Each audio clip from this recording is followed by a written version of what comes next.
What's up guys, Houndish here, and today we're jumping in with some Destiny 2 news in the form of This Week at Bungie. And so they speak about some known issues and missed patch notes, as well as touching on bugged exotics like Star Eater Scales, and some of their plans for rewards inside of the Expunge weekly missions. But they also talk a lot about some Stasis changes they'll be bringing into the game next week. And there's a fairly significant list of adjustments that were planned for Season 15, but have actually been brought forward. And so we are going to break it all down in the video guys. As always, I hope you enjoy this one, but now let's get into it. Okay, so starting out today, and following on from the patch that we had on Tuesday, Cosmo did say that they missed a couple of patch notes. And of course, they fixed an issue where players were unable to use the join command on Steam. And so if you hadn't noticed, that one is now sorted out, but also they've removed the glimmer cost to apply shaders completely. And so we'll no longer be burning glimmer on that kind of stuff, which is at least a positive. Also following the patch that we had on Tuesday, of course Bungie made adjustments to some of the exotic legs in Season 14, and players pointed out that Star Eater Scales actually had a super buff. So separate to the fact that Bungie removed the ability for that exotic to affect weapon and grenade damage, players pointed out that at ×4 stacks, they now do 90% extra damage on supers. And interestingly, Cosmo replied and said the bad news is that this is a bug and we'll be fixing it in the future. But the good news is that we plan on leaving the upside damage increased more than it was before the hotfix that we had earlier this week. And essentially what it's saying is that the team is still working on the change, so it doesn't have exact numbers, but 8 stacks will be higher than 60% bonus damage. However, it is supposed to be lower than 90% bonus super damage. So they are in fact unintentionally doing more super damage than they should be after the patch, and it's going to be adjusted again. So a little bit all over the place when it comes to the Star Eater Scales, but we'll simply have to wait for Bungie's update on that when they do make another change. Give us any thoughts that you have about it down below. He also points out, on the subject of Expunge, the new weekly Pinnacle mission, that currently it isn't dropping Pinnacle rewards, and that's intended to go live on June 15th, when the weekly challenges for those missions are added. And it goes on to say that for the next 4 weeks, the weekly Expunge mission will give you high stat armor pieces in different slots each week. But of course they do talk more about what we can expect from the Expunge mission rewards in the TWAB. So right here, they add that starting on June 15th, a new Pinnacle activity challenge will roll out connected to Expunge missions, providing an additional Pinnacle reward source each week for the remainder of the season. And this coincides with an additional layer of replayability being introduced to Expunge missions, along with unveiling the final 3 Splicer Gauntlet upgrades, which will provide additional rewards and a source of high stat and double perk seasonal gear from Expunge each week for as long as the activity is available to players. And so at least that gives us an idea of how that's going to evolve on June 15th.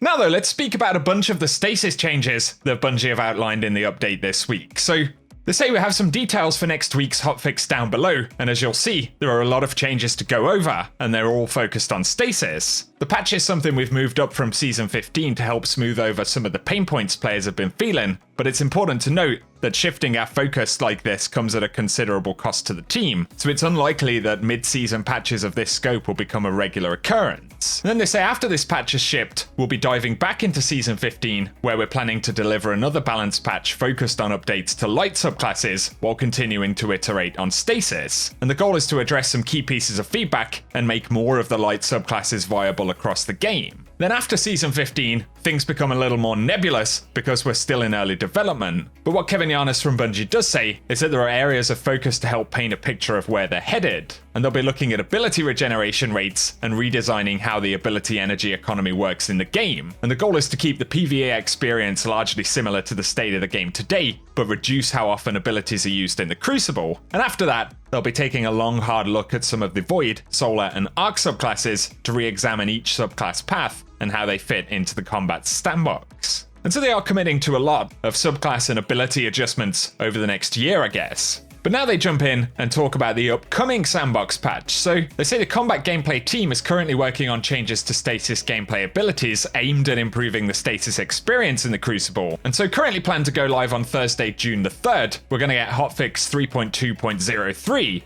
And so getting into the changes for general Stasis and Stasis Freeze, they've reduced the duration of all non-super freezes versus players to 1.35 seconds. And they say this freeze is too short to break out of, so breaking out is now only possible when frozen by a super. That's an interesting point right there. And then they say they've reduced special weapon, heavy weapon, and light ability bonus damage versus frozen players from 50% to plus 5%, so quite a big change there. And then for Stasis Slow, it no longer reduces weapon accuracy, and it now increases weapon flinch when under fire. And it also no longer suppresses class ability and air moves with things like Icarus Dash, for example. And for a known issue, they say the Stormcaller's Ionic Blink is still suppressed when slowed, and we plan to address this in a future release. But they have also reduced the movement speed penalty while slowed by minus 20%. And so broadly, those do also sound like positive changes. Then for the Whisper of Hedron's Fragment, it no longer increases weapon damage after freezing, and now increases weapon stability, aim assist, mobility, resilience, and recovery after freezing. But for Whisper of Rime, it no longer provides overshield while in super. There are also changes for Cold Snap Grenade, and Seeker no longer tracks targets after the initial target acquisition. They've increased the arming duration before Seeker spawns from 0.3 seconds to 0.8 seconds, and reduced detonation radius versus players from 3 to 1.5 meters. And it now bounces off walls and detonates on the ground. And for Titan Behemoth, they say looking at recent gameplay data,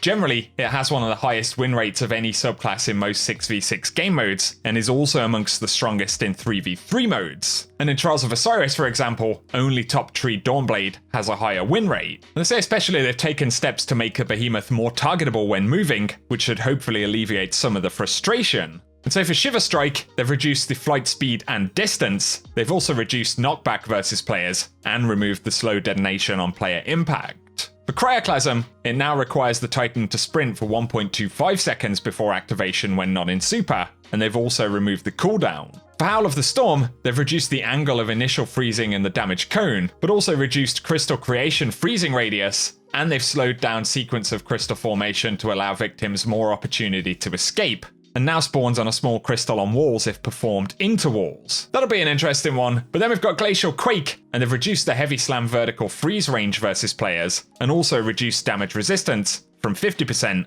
to 47%. And so broadly I'd say, once again, these should be mostly positive changes in the sandbox. But then we've got the Hunter Revenant, and they point out that usage is incredibly high. In Trials of Osiris matches, it has the 5th highest win rate of any subclass tree, but is used by a whopping 36% of Trials players. And so with Withering Blade, they've reduced the slow duration versus players from 2.5 to 1.5 seconds. They've also reduced Whisper of Durance slow duration extension versus players from 2 seconds to 0.5 seconds. And then they've reduced damage versus players from 65 to 45, and after one bounce, they're reducing that further to 30 points of damage. They've also reduced the projectile speed by 10%, and reduced tracking after bouncing off a wall.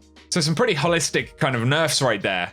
Also for Winter's Shroud, they've reduced the slow duration versus players from 2.5 to 1.5 seconds, and reduced Whisper of Durance slow duration extension versus players from 2 seconds to 0.5 seconds. Then there is Touch of Winter, and Cold Snap Seeker no longer has increased movement speed or travel distance, and Cold Snap Seeker also spawns a small stasis crystal on detonation. And so there are some small redesigns here and there as well. And then we have the Warlock Shadebinder. Its Crucible performance is generally within the top 10 of all subclass trees, and in Trials of Osiris matches, it had the 9th highest win rate of all subclass trees. And they say while it isn't necessarily the most powerful in competitive play, being frozen by its abilities takes a large emotional toll on the victim, and we've adjusted Penumbral Blast to require more accuracy versus players, in order to turn the ability into more of a skill shot, given its powerful effects.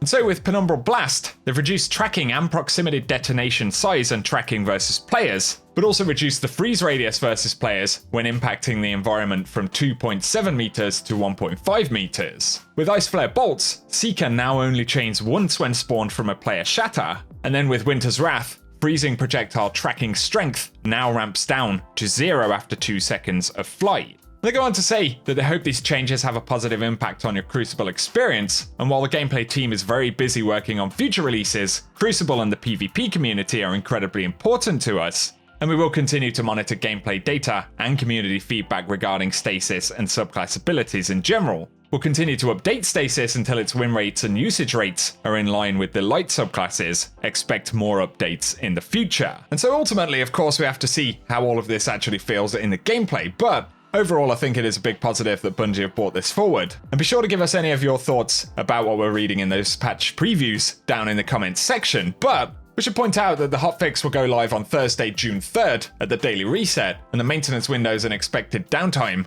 are listed on their help article, so I'll link the twab below. And in addition to the Stasis stuff, they say the empty tank loss sector will correctly reward leg exotics when they're advertised. Good that one's getting sorted, but also, the Katoria gauntlets will no longer obstruct a player's view when they're using bows and will appear again as intended. But also the Archon's Thunder machine gun and Reese Walker shotgun can now be acquired from Lord Saladin, Iron Engrams, bounties or post-match Iron Banner rewards. And so there are going to be some changes that'll affect content over the course of the season, and at least when Iron Banner returns, we'll finally get slightly better access to those new weapons. For today though guys, that is everything we have to round up in this video, so looking forward to seeing those changes in the game next week, and again, let us know what you think about them down in the comments section. If you found the video useful, a rating also really does help us out on the channel, and if you want to be kept up to date, feel free to get subscribed down below, but otherwise, I hope you guys have an awesome day.